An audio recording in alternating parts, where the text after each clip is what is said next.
पाटलांचा मनोज जरांगे पाटलांचा। महाराष्ट्र में मराठा आरक्षण के लिए अध्यादेश जारी होते ही आंदोलन खत्म हो गया।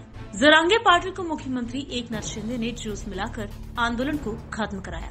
आरक्षण मिलते ही महाराष्ट्र में मराठा झूमने लगे, मिठाइयां बांटी गई, गुलाल उड़ाए गए। पिंपरी चिंचवड शहर के मोशी बुरहाड़ेवाड़ी परिसर में मराठाओं ने आनंद उत्सव मनाया। एक मराठा लाख मराठा के नारे लगाए, एकता की जीत बताए। गांव गांव आनंद जुलूस निकाले जा रहे हैं। अभी तक भरपूर आंदोलन राजकीय नेताओं ने किया, लेकिन आंदोलन राजनीति की भेंट चढ़ गया। लेकिन जरांगे पाटिल ने मराठा समाज के लिए निस्वार्थ आंदोलन किया, भूख हड़ताल किया, सरकार को झुकना पड़ा और अध्यादेश निकालना पड़ा।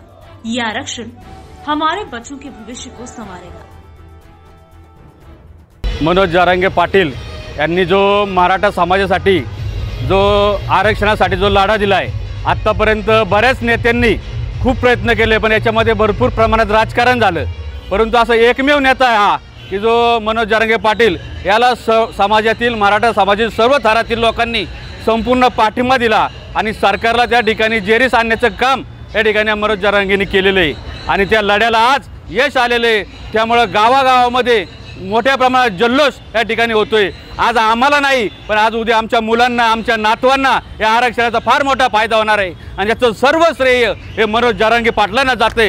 मी मनोज जरांगे पाटलांचं मोशी गावच्या वतीने या ठिकाणी हार्दिक अभिनंदन करतो, त्यांचं आभार मानतो या ठिकाणी सर्व समाजाच्या वतीने। 50 वर्षापूर्वीपासून जो मराठा आरक्षणासंदर्भात प्रलंबित राहिलेला लढा विद्यमान सरकारने बऱ्यापैकी सोडवण्याचा प्रयत्न केला आणि तो म्हणजे सक्सेस झालेला आहे।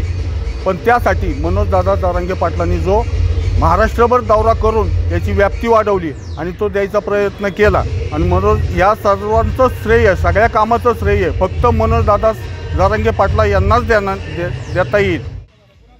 Bureau report, V service news, Pune, Maharashtra.